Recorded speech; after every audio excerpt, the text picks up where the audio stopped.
மீண்டும் இணைந்து கொண்டிருக்கின்றோம் பாரதி நிகழ்ச்சியின் வாயிலாக நிகழ்ச்சியில் அடுத்த பகுதியை பார்க்கின்ற போது பெண்ணாளுமை பகுதி. பெண்ணாளுமை பகுதி என்று எடுத்து பார்த்தோம் என்று சொன்னால் ஆளுமை மிக்க பெண்களை அடையாளப்படுத்துகின்ற ஒரு நிகழ்ச்சி என்று கூட நாங்கள் சொல்லிக்கொள்ள முடியும். ஆளுமை மிக்க பெண்களை அழைத்து வந்து நேர்காணலினூடாக அவர்களுடைய பல விடயங்களை நாங்கள் தெரிந்து கொள்வது வழக்கம். அந்த வகையிலுமே இன்றைய நாளுக்குரிய பெண்ணாளுமை பகுதியும் காத்திருக்கின்றது, பார்க்கலாம்.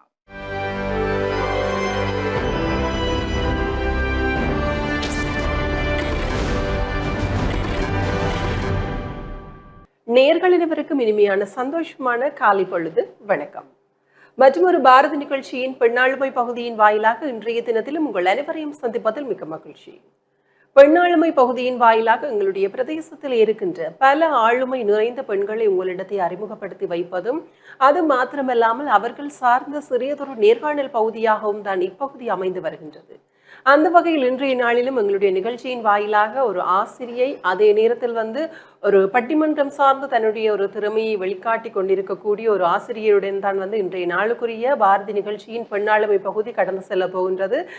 யாழ்ப்பாணம் சுண்டுக்குழி மகளிர் கல்லூரியினுடைய வரலாற்று பாட ஆசிரியை திருமதி ஜீவன ஜெபதனுஷன் அவர்கள் தான் இன்றைய நாளிலும் இந்த நிகழ்ச்சியின் வாயிலாக இணைந்து கொண்டிருக்கின்றார். அவரையும் நிகழ்ச்சியினூடாக உள்ளிருத்துக் கொள்ளலாம். வணக்கம். வணக்கம். உங்களை நிகழ்ச்சியின் வாயிலாக சந்திப்பதில் மிக்க மகிழ்ச்சி. எப்படி இருக்கிறீங்க? நல்லா இருக்கிறோம். எனக்கும் இந்த நிகழ்ச்சியில் கலந்து கொண்டது மிக்க மகிழ்ச்சி. சந்தோஷம். கட்டாயம். நான் ஆரம்பத்தில் உங்களை அறிமுகப்படுத்தி இருந்தேன். நீங்கள் ஒரு வரலாற்று பாட ஆசிரியராக இருக்கின்றீர்கள். தரம் 6 தொடக்கம் உயர்தரம் வரையிலும் வரலாற்று பாடத்தை கற்பித்துக் கொண்டிருக்கின்றீர்கள். அதே நேரத்தில் உங்களுடைய என்ன ஒரு ஆர்வம் சார்ந்தும் நான் சொல்லியிருந்தேன். பட்டிமன்றத்திலே உங்களுக்கு இருக்கக்கூடிய ஆர்வம் சார்ந்தும் இருக்கின்றேன். குறிப்பாக நாங்கள் பட்டிமன்ற துறையை பார்ப்பதற்கு முன்னால் ஆசிரியர் துறை, அது ஒரு பெரிய ஒரு துறை, ஒரு சேவை துறையாக இருக்கின்றது ஆசிரியர் துறை. இந்த துறையில் உங்களுக்கான ஆர்வம் வருவதற்கு என்ன காரணம்? சிறு வயதிலிருந்தே நான் படித்த பாடசாலையில் எனக்கு கலைகள் சம்பந்தமான ஆர்வம் இருந்தது. மற்றது என்னுடைய ஆசிரியர்களை பார்த்து எனக்கு ஒரு ஆசிரியராக வர வேண்டும் என்றது ஒரு விருப்பம் இருந்தது.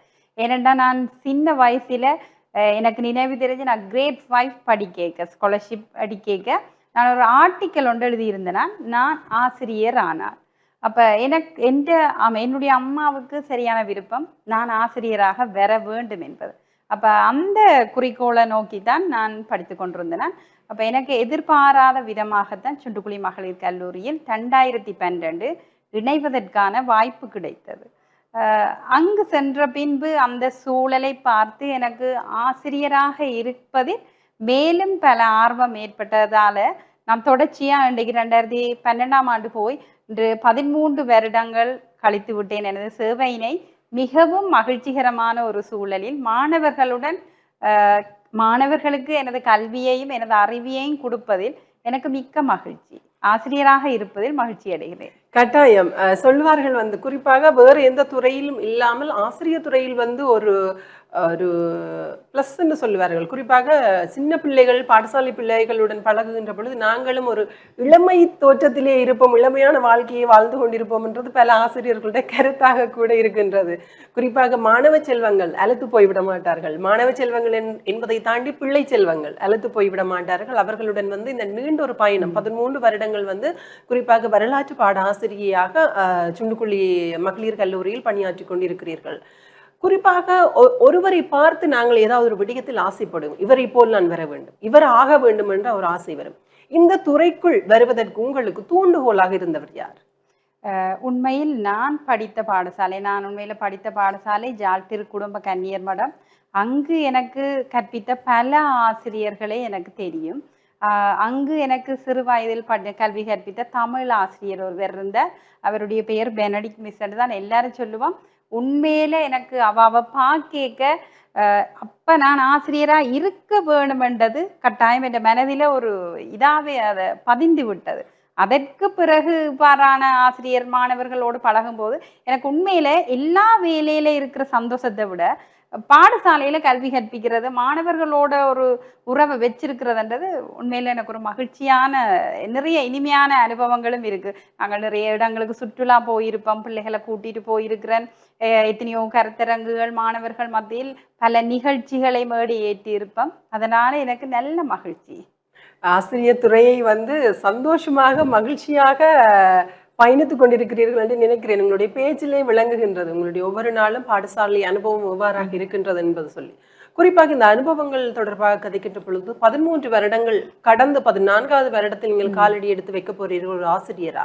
இந்த அனுபவம் உங்களுக்கு எவ்வாறாக இருக்கின்றது? இந்த அனுபவத்தில் மறக்க முடியாத ஒரு விடயத்தை பகிர்ந்து கொள்ளுங்கள். மறக்க முடியாதென்றால் நிறைய நிகழ்வுகள் இருக்கு. மறக்க முடியாத நிகழ்வுகள். நான் அந்த பாடசாலையை 13 வருடங்கள் கூடுதலாக நான் உயர்தர மாணவர்களுக்கு எனது வரலாற்று சம்பந்தமான எப்பவும் எனது அந்த ஹேண்ட் பேக்ல எப்பவும் ஏதாவது வரலாற்று புத்தகங்கள் வச்சிருப்பேன். அதை நான் படித்த வரலாற்று புத்தகங்களை மாணவர்களுக்கு சொல்றதுல எனக்கு மிகுந்த ஆர்வம் இருக்கிறது. அப்ப மறக்க முடியாத சம்பவம் என்று சொல்லிக்க நான் உயர்தர மாணவர்களுக்கு கூட நான் இப்ப 13 வருஷத்துல 9 வருஷம் இந்த 9 வருட உயர்தர மாணவர்களை நிறைய பேர் என்னோட ஹிஸ்டரி படிச்சு பல்கலைக்கழகங்களுக்கு ஹிஸ்டரியிலேயே தெரிவாகி இருப்பினோம். அப்ப இந்த பாடசாலை நாட்கள்ல நான் அந்த புத்தகம் படிக்கிறதுல கூட ஆர்வம். அப்போது ஒரு முறை எனக்கு பிடித்த மாணவர்கள் மத்தியில ஒரு 2-3 மாணவர்கள் எனக்கு என்ன செய்தார்கள் என்றால், நான் புத்தகங்கள் கூட வாசிக்கிறது வளமை. அப்போ ஒரு முறை என்னுடைய புத்தகங்கள் எல்லாத்தையும் எடுத்து நான் நிறைய வாசிச்சுட்டு அவையிட்ட கொடுக்குறது. அந்த புத்தகங்கள் எல்லாம் எடுத்து சிலது கிழிஞ்சிருக்கும், பழைய வரலாற்று புத்தகங்கள் எல்லாம் கிழிஞ்சிருக்கும். எல்லா புத்தகத்தையும் அவர்கள் சேகரித்து வைத்திருந்தவர்கள். அதெல்லாம் எடுத்து அதற்கு அழகாக உரையெல்லாம் போட்டு அதெல்லாத்தையும் பேரெழுதி அந்த ஒரு காட்சிப்படுத்தல் மாதிரி மிஸ் என்ற பேரை போட்டு ஜீவனா மிஸ்ஸும் வரலாற்று நூல்களும் என்று சொல்லி அதை காட்சிப்படுத்தி வைத்திருந்தார்கள். அதுல கூட ஒரு 50-55க்கு மேற்பட்ட புத்தகங்கள் இருந்திருக்கும். அதுகளை நான் போட்டோவும் எடுத்து வச்சிருந்தேன். அதெல்லாம் எனக்கு மறக்க முடியாத நிகழ்வுகள். நிறைய பிள்ளைகளை நாங்கள் வருடம் சுற்றுலா கூட்டி கொண்டு போயிருப்போம். அங்கேயும் எங்களுக்கு இனிமையான நினைவுகள் எல்லாம் இருந்திருக்கு. அது ஒரு மறக்க முடியாத சம்பவமாக இருந்திருக்கு. கட்டாயம் என்னதான் அனுபவங்கள் இருந்தாலுமே மறக்க முடியாத ஒரு விடயங்கள் அல்லது போனால் அந்த ஒரு அனுபவத்தின் வாயிலாக நாங்கள் கற்றுக்கொண்ட ஒரு விடயம் என்பது ஒன்று இருக்கும். அதை தாண்டி இன்னும் ஒரு விடயம் என்று பார்த்தோமானால் நாங்கள் எதிர்கொள்ளுகின்ற சவால்களுமே இருக்கும். ஒரு பாதையில் அல்லது போனால் ஒரு துறையின்பால் ஒரு சேவையின்பால் பயணிக்கின்ற பொழுது அங்கே ஏற்படக்கூடிய சவால்களும் எங்களை ஒரு விதத்தில் வழிவகுத்து விடும் என்றுதான் சொல்லலாம். சில வேளை சவால்கள் பார்த்தோமானால் எந்த ஒரு பிரச்சனையுமே எதிர்கொள்ளக்கூடிய ஒரு சக்தியை எங்களுக்கு கொடுக்கும். சில வேளையில் சவாலை பார்த்தோமானால் பல பேர் இந்த சவால்களை எதிர்கொள்ள முகம் கொடுக்காமல் பலரும் கஷ்டப்படுகிறார்கள். எந்த ஒரு பெரிய ஆளாக இருந்தாலுமே தற்பொழுதும் பல பேர் மாட்டிக்கொண்டு முழிக்கிறார்கள் என்றுதான் சொல்லலாம். அவ்வாறு நீங்கள் எதிர்கொண்ட உங்களுடைய இந்த பணி காலத்தில் நீங்கள் எதிர்கொண்ட சவால்கள் தொடர்பாக பகிர்ந்து கொள்ளுங்கள். இந்த 13 வருட காலத்துல நான் நிறைய சவால்களை எதிர்கொண்டிருப்பேன். அந்த சவால்களையெல்லாம் நான் வெற்றிகரமாக முகம் கொடுத்து அந்த பாதைகளை கடந்து வந்திருப்பேன்டா. எனக்கு உண்டு, நான் வரலாறு படித்தபடியே தான் எனக்குள்ள தன்னம்பிக்கை உணர்வை நான் நிறைய வளர்த்துக்கொள்வேன். எந்த பிரச்சனை வந்தாலும் அதை வெற்றிகரமாக அதற்கு முகம் கொடுத்து தைரியமாக சமாளித்து கொள்ளும் சூழல்ல நான் அந்த வரலாறு படித்ததால தான் வளர்க்கப்பட்டிருக்கிறேன் என்றது எனது அனுபவ கருத்து. ஆகவே அந்த கருத்துக்களை மாணவர்கள் மத்தியில் வெறும் கல்வியை மட்டும் போதிக்காமல் நான் நிறைய பிள்ளைகளுக்கு நிறைய சொல்லுவேன். என்னுடைய அனுபவங்களா இருந்தாலும் சரி, நான் படித்து வந்த சரித்திரங்கள், ஏனியவர்களின் அனுபவங்கள் எல்லாம் மாணவர்கள் மத்தியில நான் கூட 40 நிமிஷம் பாடம்ண்டா அதுல 10 நிமிஷம் என்னுடைய அனுபவ கருத்துக்கள், வேற ஏதாவது முக்கியமான பிள்ளைகளுக்கு அந்த கருத்துக்களை நான் பகிர்ந்திருக்கிறேன். அதுல எனக்கு பெரிய ஒரு திருப்தியான ஒரு விஷயம். ஏன்னா நான் தனியாக அந்த பிள்ளைகளுக்கு கல்வியை மட்டும் போதிக்காம வாழ்க்கைக்கு தேவையான விஷயங்கள், ஏன்னா இன்றைக்கு நிறைய பிள்ளைகளுக்கு ஜஸ்ட் எல்லாத்துக்கும் நோ சொல்லி தெரியாது, சில பிரச்சனைகளை சமாளிக்க தெரியாது, அதில் திணறி கொண்டிருப்பீங்க. நம்ம எப்படி அண்டதை கூட நீங்கள் பார்த்துருப்பீங்க.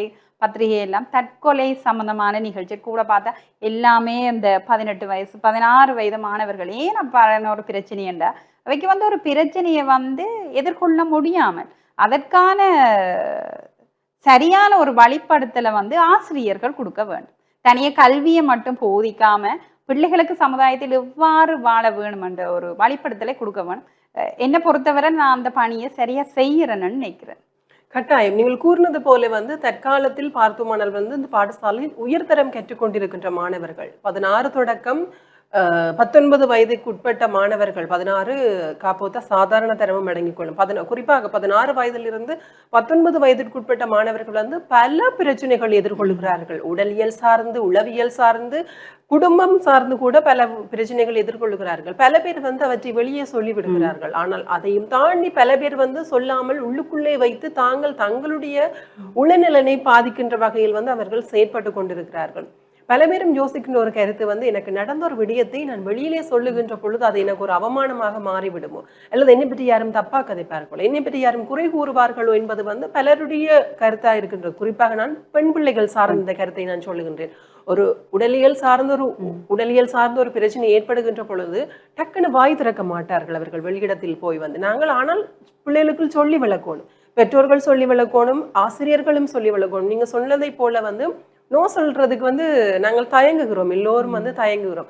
அந்த விடயங்களை வந்து குடும்ப மட்டத்திலிருந்து உயர்த்தி கொண்டு வர வேண்டும் என்று நான் நினைக்கிறேன். பெற்றோர்கள் வந்து பிள்ளைகளுக்கான ஒரு இடைவெளி, ஸ்பேஸ் கொடுக்கணும். பெற்றோர்களை பார்த்து பயப்படக்கூடாது பிள்ளைகள். இதை சொன்னா வீட்டு அடி விழுமோ, இதை சொன்னா பேச்சு விழுமோ என்பதை தாண்டி வந்து நெருக்கமாக பழகுகின்ற பொழுது வந்து பிள்ளைகளும் தங்களுக்கு நடக்கின்ற அத்தனை விடயங்களையும் வந்து மறைக்காமல் பெற்றோர்களிடத்திலும் ஆசிரியர்களிடத்திலும் கூறிக்கொள்வார்கள். இன்றைய காலத்தில் பெற்றோர்கள், குறிப்பாக நான் ஆசிரியர்களுக்கு மாணவர்களுக்கும் இடையிலான உறவு எந்த நிலையில் இருக்கின்றது? உண்மையில் வந்து ஆசிரியர் என்பவர், நான் எப்பவும் சொல்லிக் கொள்வது, மாணவர்கள் அதுவும் பெண் பிள்ளைகளுக்கு ஆசிரியர் இரண்டாவது தாய். ஏனென்றால் நாங்கள் மாணவர்களுடன் கொஞ்சம் ரங்கி பழகினா மாணவர்கள் வந்து சில பிரச்சனைகளை, தங்களுக்கு ஏற்படுகிற சாதாரண அன்றாட வாழ்க்கையில் ஏற்படுகிற பிரச்சனைகளை சொல்லிக்கொள்ள மனமுடையவர்களாக இருப்பினோம். அதே நேரம் நாங்கள் ரகசியம் காப்பவர்களாகவும் இருக்க வேண்டும். ஒரு பிள்ளை வந்து ஒரு பிரச்சனையை என்ன நம்பி சொல்லுதண்டா, அதற்கான தீர்வினை நாம் பெற்றுக் கொடுக்க வேண்டும். அத்துடன் ரகசியம் காப்பதும், அந்த பிள்ளைக்கு வந்து டீச்சர்கிட்ட சொன்னா நம்பிக்கை, டீச்சர் ஏதோ ஒரு விதத்துல ஹெல்ப் பண்ணுவான்றது வந்து பிள்ளைகளுக்கு மனதுல பதிய வைக்க வேண்டும். அந்த விதத்துல உண்மையில பிள்ளைகளுடைய நிறைய சவால்கள், நிறைய பிரச்சனைகள், இந்த 17, 18, 16 வயதுமான மாணவிகள் வந்து நிறைய பிரச்சனைகளை எதிர்கொள்கிறார்கள். ஆனா அவைக்கு ஒரு தயக்கம், பெற்றோர்கிட்ட சொல்ல பயம், இதால தேவையில்லாத ஏதாவது பிரச்சனை வருமோ. அதான் பிள்ளைகளுக்கு சரியான வழிப்படுத்தல், வழிகாட்டுதல் கொடுக்கணும். சிலதை நாங்க சொல்லி கொடுக்கணும். நாங்க சும்மா சொல்றோம் தானே, சின்ன பிள்ளைகளுக்கு வந்து குட் டச் எது, பேட் டச் எதுன்னு சொல்ல வேணும்னு சொல்லி. இப்போ சில பெண் பிள்ளைகளுக்கு வந்து கல்வியை மட்டும் இல்லாமல் நிறைய விஷயங்கள், அவர்களுக்கு வாழ்க்கைக்கு தேவையானது, அன்றாட வாழ்க்கையில எவ்வாறு நீங்கள் என்ன பிரச்சனை வந்தா எவ்வாறு எவ்விதம் நடந்து கொள்ளலாம். எனக்கு நல்ல ஞாபகம் இருக்குது, நான் போன கிழமையும் ஒரு கிளாஸ் எடுக்க பிள்ளைகளை சொன்னேன், திடீரென நீங்கள் கடத்தப்பட்டு விட்டீர்கள், அந்த இடத்துல எப்படி நடந்து கொள்ளலாம். ஏதோ எனக்கு அந்த விடயத்தை வந்து மாணவர்கள் மத்தியில சொல்ல வேண்டிய தேவை இருந்தது. நான் அதை சொல்லும் போது அவர்கள் அதை ஆர்வமாக கேட்டார்கள். ஏன்னா நிறைய பிள்ளைகளுக்கு வந்து நிறைய விஷயங்கள் தெரியாம இருக்கு. ஏன்னா இப்ப இந்த காலத்துல பிள்ளைகள் எல்லாரும் பெற்றோர் வந்து போட்டி தான் வச்சிருக்கேன். பிள்ளைகள் சிலதை வந்து விளங்கி கொள்கிறார்கள், சிலதை வந்து விளங்கி கொள்ள முடியும், பிரச்சனையில இருக்கிறேன். அதுகளை வந்து ஆசிரியர் என்ற ரீதியில அணுகிற விதங்கள் கொஞ்சம் இருக்கு, வழிப்படுத்தல்கள், நிறைய தேவையான வழிகாட்டுதல்கள் இருக்கு. அதை பூரணப்படுத்தி அவர்களுக்கு சரியான அறிவை கொடுக்கும்போது அவர்களும் சமுதாயத்தில் பிரச்சனைகள் அற்ற ஒரு நட்பிரஜைகளான ஒரு மனிதர்களாக வருவார்கள் என்பது எனது கருத்து. கட்டாயம். நீங்கள் தற்பொழுது சொன்ன ஒரு கருத்து உண்டு, பிள்ளைகள் வந்து பல விடயங்கள் அறியாமல் இருக்கிறார்கள். நான் கால ஓட்டத்தின் மத்தியில் பார்க்கின்ற பொழுது வந்து தற்காலத்தில் இருக்கின்ற ஒரு 16 தொடக்கம் 19 வயது பிள்ளைகளுக்கும் என்னுடைய வயதில் இருக்கிற பிள்ளைகளுக்கும் இடையிலான ஒரு விடயம் சம்பந்தமாக தெரிகின்ற அறிவை வீச்சை பார்த்தோம்னால் அவர்களுக்கு தான் அதிக அளவில் இருக்கின்றது. நாங்கள் அறிந்த விடயங்களை பார்க்கலாம், அவர்கள் இன்னும் அறிந்து கொள்கிறார்கள், அவர்களுக்கான வளம் அதிக அளவில் கிடைத்துக் கொள்ளுகின்றது. காலத்தின் ஓட்டம் ஏனென்று பார்த்தோம்னா நாங்கள் புதிய காலம், புதிய சமூக வலைதளங்கள், சமூக ஊடகங்கள், பல ஊடகங்கள் வந்து அவர்களுடைய புழக்கத்தில் இருக்கின்றது. அவ்வாறு இருக்கையில் வந்து அவர்கள் நிறைய விடயங்கள் தெரிந்து கொள்வதற்கான வாய்ப்பு அதிக அளவில் இருக்கின்றது. அவ்வாறு இருந்தும் பல விடயங்களை தெரிந்து கொள்வதற்கான வாய்ப்புகள் இருந்தும் அவர்கள் மீண்டும் பிரச்சனைக்குள் முகம் கொடுப்பதற்கு என்ன காரணம்? இப்ப எங்கட இலங்கையை பொறுத்தவரையிலே மாணவர்கள் மத்தியில இருக்கிற பிரச்சனை, நிறைய விடயங்களை தெரிந்து கொள்கிறார்கள். காரணம் வந்து தொழில்நுட்ப சாதனம், நவீன தொலைத்தொடர்பு சாதனங்களின் பயன்பாடு மாணவர்கள் மத்தியில் அதிகரிச்சு. அப்ப எல்லாவற்றையும் தெரிந்து கொள்கிறார்களே தவிர தங்களுக்கு அதால ஒரு பிரச்சனை வந்தால் என்ன செய்வோம், என்றது அவர்களுக்கு தெரியவில்லை. இப்ப எங்களை விட பிள்ளைகள் எல்லாம் ஐசிடி தொழில்நுட்பம் எல்லா விதத்திலேயும் முன்னேறி வருகிறார்கள். அது சிறப்பான ஒரு விடயம். ஒரு நாணயத்தின் இரு பக்கங்களை போல எந்த ஒரு விடயத்திலேயும் நன்மை இருக்கு, தீமை இருக்கு. இந்த நவீன தொலைத்தொடர்பு சாதனங்களின் பயன்பாடு மாணவர்கள் மத்தியில் அதிகரித்து விட்டது. அதனால் நிறைய தகவல்களை பெற்றுக்கொள்கிறார்கள், நிறைய தெரியாத விடயங்களை எடுத்துக் கொள்கிறார்கள் தான். ஆனால் தேவையில்லாம அதில் போய் பிரச்சனைகள்ல மாட்டிக்கொள்ற சந்தர்ப்பங்கள் அதிகமாக இருக்கு. கட்டாயம். அதற்கு நீங்கள் கூறியதை போல வழிபடுத்தல் அவர்களுக்கு அவசியமாக இருக்கின்றது. வழிபடுத்தல், நெறிப்படுத்தல் இருந்தால் கட்டாயம் எந்த ஒரு சமூக பிறழ்வான விஷயங்களுக்கும் அவர்கள் ஆட்பட மாட்டார்கள். நாங்கள் குறிப்பாக பெண் பிள்ளைகளை மட்டுமே பார்க்க முடியாது. இந்த இடத்தில் ஆண் மாணவர்களையும் பார்க்கணும். ஆண் மாணவர்களுமே உடலியல் சார்ந்த பிரச்சனைகளை எதிர்கொள்ளுகிறார்கள். அது தொடர்பாக இவை ஒரு பூரண விளக்கம் இல்லை தற்பொழுது. இந்த காலத்தில் இருக்கின்ற குறிப்பாக ஒரு சில பெற்றோர்கள் அது தொடர்பாக அறிந்து கொள்கிறார்கள். சமூக ஊடகங்களை பாவிக்கின்ற பெற்றோர்கள் அல்லது போனால் இளம் தலைமுறை பெற்றோர்கள் அது தொடர்பாக அறிந்திருக்கிறார்கள். ஒரு வயது வந்த பெற்றோர் தலைமுறையினருக்கு அது தொடர்பான ஒரு விளக்கம் இல்லை. ஆண் மாணவர்களுமே உடலியல் ரீதியான பிரச்சனைகளை எதிர்கொள்ளுகின்றார்கள் சக ஆண் மாணவர்களால். அது தற்பொழுது ஒரு பாரி ஒரு பிரச்சனையாக இருக்கின்றது. குறிப்பாக பெண்கள் தான் ஒரு விடயத்தை வெளிக்காட்ட தயங்குகிறார்கள் என்று பார்த்தோமானால், ஆண்களுமே இவ்வாறான விஷயத்தில் வெளிக்காட்ட தயங்குகிறார்கள். அவர்களுக்குமே ஒரு நல்ல ஒரு உளப்படுத்தல், ஆற்றுப்படுத்தல், வழிகாட்டல் கட்டாயம் முக்கியம். எங்களுடைய பிள்ளைகளை எந்த ஒரு சமூக பிறழ்வான நடத்துகளில், சமூக பிறழ்வான விஷயங்களுக்கும் ஆட்படாமல் அவர்களையும் பாதுகாத்து ஒரு கல்வியில் ஒரு நல்ல ஒரு நிலைக்கு உயர்த்த வேணும். குறிப்பாக போருக்கு முன்னரான காலம் அல்லது போர் நடைபெற்றுக் கொண்டிருந்த காலகட்டத்தில் கூட வடக்கு மாகாணம் கல்வி நிலையில் முதலாவது இடத்தில் இருந்தது. துரதிருஷ்டவசமாக போர் முடிவடைந்து எல்லா விதமான பிரச்சனைகளும் முடிவடைந்து ஒரு நல்ல ஒரு நிம்மதியான ஒரு சூழலில் வாழ்ந்து கொண்டு இருக்கின்றோம் என்ற ஒரு பேச்சு, ஒரு கதை கொண்டு இருக்கின்றது. ஆனால் கல்வி மட்டத்தை பார்த்தோமானால் மாகாண ரீதியில் இறுதி நிலையில் இருக்கின்றது வடமாகாணம். அது ஒரு பாரிய ஒரு பின்னடைவாக இருக்கின்றது. அந்த பின்னடைவுக்கு என்ன காரணம்? நாங்கள் போர் சூழலில் வளர்ந்த மாணவர்கள். போர் சூழலில் எங்களுக்கு பெற்றோர்கள் அரவணைப்பு இருந்தது, அயலவர்கள் அரவணைப்பு இருந்தது. எல்லா விடயங்களையும் பக்குவப்பட்டு தான் நாங்கள் வளர்ந்தனாங்க. ஆனா இப்ப இருக்கிற மாணவர்களுக்கு எல்லா வசதிகளும் இருக்கு. ஏன் அந்த கல்வியில பின்னிலைக்கு போகிறார்கள் என்றா, ஒன்று இந்த தொலைத்தொடர்பு சாதனங்கள்ல நிறைய நேரத்தை கழிக்கிறார்கள். இப்ப நாங்க சில நேரம் சொல்லுவோம் ஆன்லைன் கிளாஸ் எல்லாம் சொல்லுவோம். இப்ப பார்த்துருப்பீங்கடா நிறைய பிள்ளைகள் ஜூம் கிளாஸ், ஆன்லைன் கிளாஸ்ல தான் நிறைய நேரம் இனக்கடினம். இந்த ஆன்லைன் கிளாஸ்ல அவர்கள் பயன்பெறுகிறார்களா என்றா 100க்கு 30% மாணவர்கள் தான் அந்த பயன் பெற்றுக்கொள்கிறார்கள். ஏனையவர்கள் தேவையில்லாத விடயங்களில் தேவையில்லாதவற்றை பார்ப்பதனால்தான் அந்த பிரச்சனை வருது. இந்த கல்வியிலெல்லாம் பின்தங்கின நிலைக்கு இருக்கிறதுக்கு காரணம் மாணவர்களுக்கு ஏற்பட்ட அதிக வசதி இல்லாத காலத்துல நாங்கள் படிக்க வேணுமென்ற ஆர்வம் இருந்துச்சு, படித்து ஒரு நல்ல நிலைக்கு வர வேணுமென்ற ஆர்வம் இருந்துச்சு. இப்ப மாணவர்கள் மத்தியில் படிக்காட்டிக்கு நாங்கள் வெளிநாடு சென்று பணம் ஈட்டலாம் அப்படி ஒரு சிந்தனை மாற்றங்கள், அது காலத்தின் மாற்றம். எல்லாரும் வெளிநாடு என்று சொல்லி ஓடுகிற ஒரு கட்டமைப்புல தான் நாங்க இப்ப இருக்கிறோம். அது மாணவர்கள் மத்தியில் தெரிஞ்சும் தெரியாமலும் விதைக்கப்பட்டு இருக்கு. இப்ப எங்களுக்கு எங்கட நாட்டு கல்வியை விட வெளிநாட்டு கல்வி போதும், இங்க படிக்காட்டிக்கும் என்ன, எனக்கு ஒன்று ஐசிடி நாலேஜ் தெரிஞ்சிருந்தா போதும், அப்படியானது ஒரு சிந்தனைகள் வருது. அது ஆசிரியர் தனியை வழிப்படுத்தினால் மட்டும் போதாது, அது பெற்றோர்களுக்கும் ஒரு பங்கு இருக்கு. பெற்றோர்களும் மாணவர்களுக்கு என்ற பிள்ளை இந்த செய்யறது சரியா, நான் அதிக வசதிகளை கொடுக்கலாமா. சில நேரம் யோசிப்பினம், சில பேரண்ட்ஸ் நான் கஷ்டப்பட்டேன், அப்ப என்ற பிள்ளை அதே மாதிரி கஷ்டப்படக்கூடாது. அந்த மனநிலை சில நேரம் பிள்ளைய கல்வியில பின்னடைவாக பிள்ளைய ஒரு மற்றது சுபாவங்கள். அந்த காலத்துல நாங்க எல்லாம் விட்டு கொடுத்து ஒற்றுமையாக மனப்பக்குவமாக வளர்ந்து வந்தோம். ஆனா இந்த காலத்துல அவ்வாறான பண்புகளை பெற்றோர் மத்தியிலும் காண முடியாது, பிள்ளைகள் மத்தியிலும் காணப்படும். ஏன் எங்கட சூழல் அவ்வாறாக மாறிவிட்டது நினைக்கிறேன். எல்லாரும் தனிய வீடுகள், நாங்க வீடுகளுக்குள்ளே தனிய முடங்குறோம். வேலை வீடு இந்த பக்கத்துல இருக்கிறாங்கள கூட எங்களுக்கு தெரியாத ஒரு காலகட்டமா இருக்கு. அப்ப மாணவர்களுக்கும் இந்த அயல் உறவுகள், ஒற்றுமை, ஒரு சொந்தக்காரர்களுடைய உறவுகளுடைய நிகழ்ச்சிகளுக்கு எல்லாம் மாணவர்கள் போறதெல்லாம் குறைவு.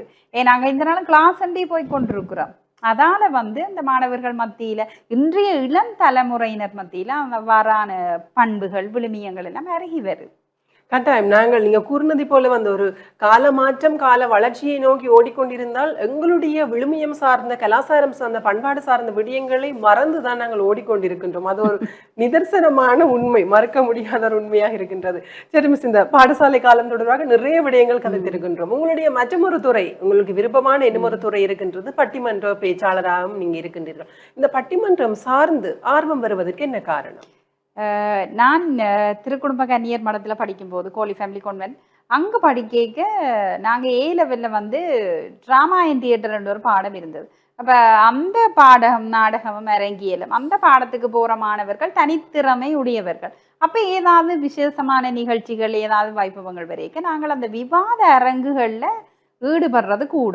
அப்படி வரைக்கும் எனக்கு பட்டிமன்றங்களில் கதைச்சு அந்த அனுபவம் இருக்குது. பிறகு நான் வந்து கூட வந்து பார்க்குறது, ஏதாவது எனக்கு டைம் கிடைச்சா எல்லாம் தொலைக்காட்சியில் பார்க்குறது பட்டிமன்றம். அது சார்ந்த கூடுதலான ஆர்வம் இருந்தது. கூட எனக்கு அந்த சான்ஸ் இருந்திருக்கு. நான் பட்டிமன்றத்தில் நிறைய நல்ல பேச்சாற்றலோ என்னவோ தெரியல, எனக்கு அந்த வாரதெல்லாம் பட்டிமன்றம் சம்மந்தமான நிகழ்ச்சிகள் பட்டிமன்றத்துக்கு கூட பங்களிச்சிருக்கிறேன். அதால எனக்கு அந்த பட்டிமன்றம் விருப்பம். எல்லாருடைய இதுகளும் பார்த்து பார்த்து பார்த்து எனக்கு அந்த பட்டிமன்றம் வந்து எனக்கு தனியான ஒரு ஸ்பெஷல்னு நான் சொல்லுவேன்.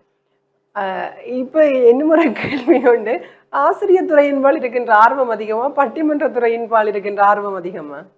எனக்கு ஆசிரியர் துறையில் எவ்வளவு ஆர்வமோ அதே மாதிரி பட்டிமன்றத்திலும் சரியான ஆர்வம். எங்கு கூப்பிட்டாலும் ஏதோ ஒரு விவாத பொருள், நான் தனியா என்னுடைய ஆசிரியர் நண்பர்களோடையோ யாரோடையோ கதை கேட்க இந்த விவாதம் சார்ந்து கதைக்கிறது கூட. என்ன ஒரு டாபிக் எடுத்தாலும் அதை நான் விவாதமாக்கிடுவேன். அதுல எனக்கு தனியான ஆர்வம். ரெண்டிலேயும் ஆர்வம் தான்.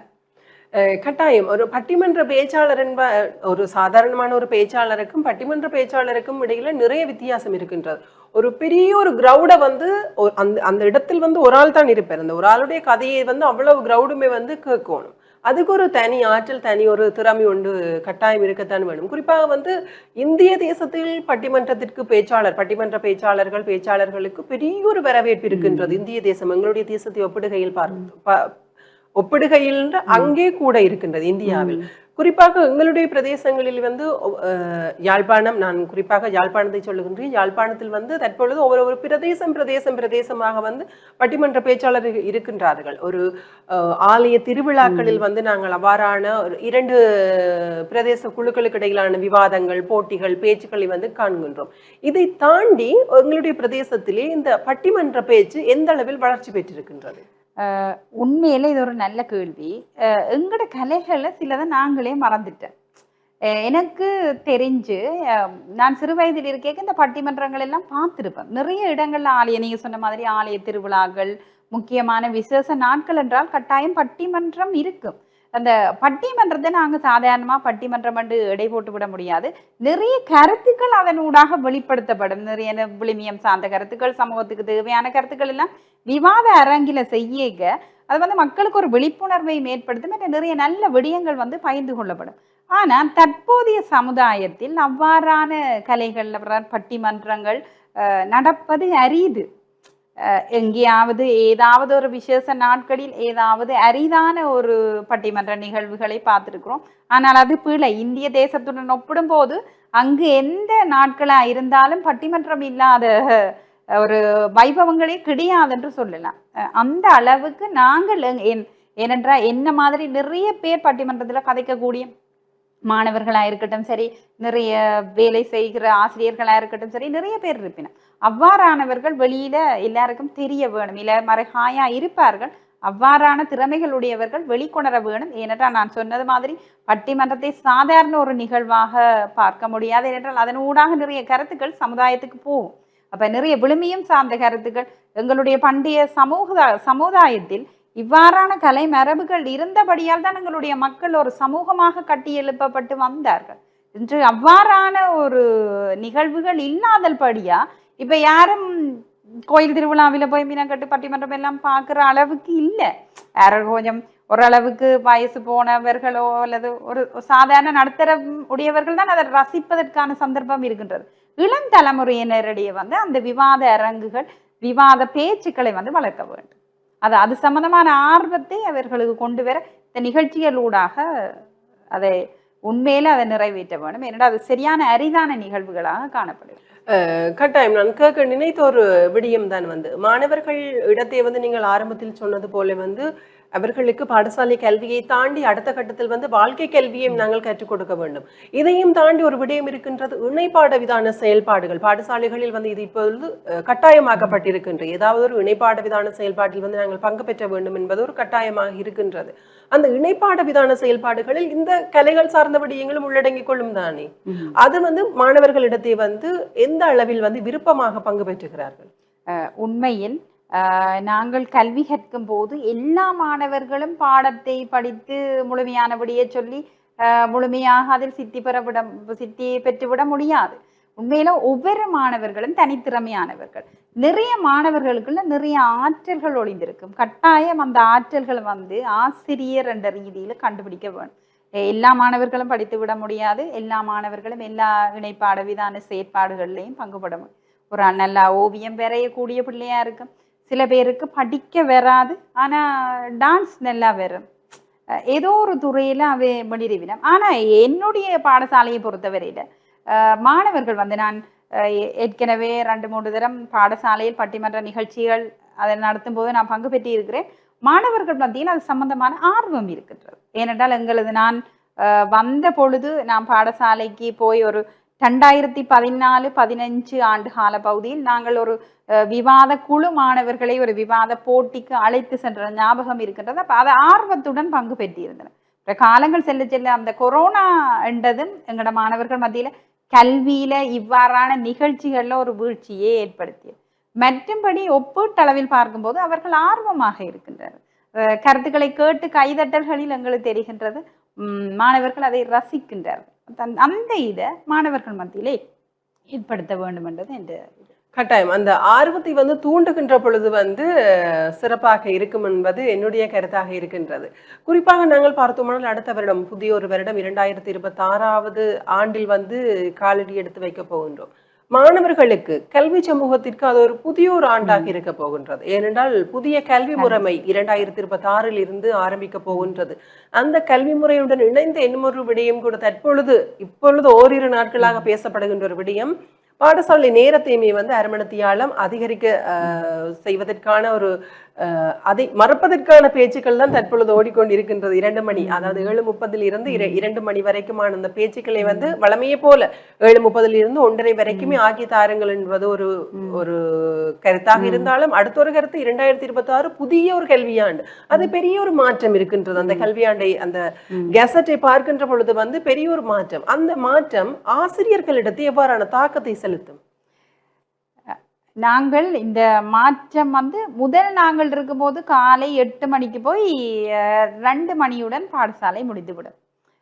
இந்த காலை 8 மணி என்றது எல்லாருக்கும் ஒரு வசதியான நேரமாக இருந்தது. அது என்ன சொல்றது, இந்த இன்றைய காலகட்டத்தில் எல்லாரும் ஒரு யந்திர வாழ்க்கை, மிஷின் மாதிரி தான் நாங்கள் வாழ்றோம். டென்ஷன், ஸ்ட்ரெஸ் கூட எல்லாருக்கும், அதில் நிறைய வருத்தங்கள், நிறைய நோய்களுக்கு ஆட்பட்டு கொண்டு இருக்கிறோம். இந்த காலை 8 மணி 2 மணி எங்களிடையே வரவேற்கத்தக்க ஒரு விடயமாக இருந்தது.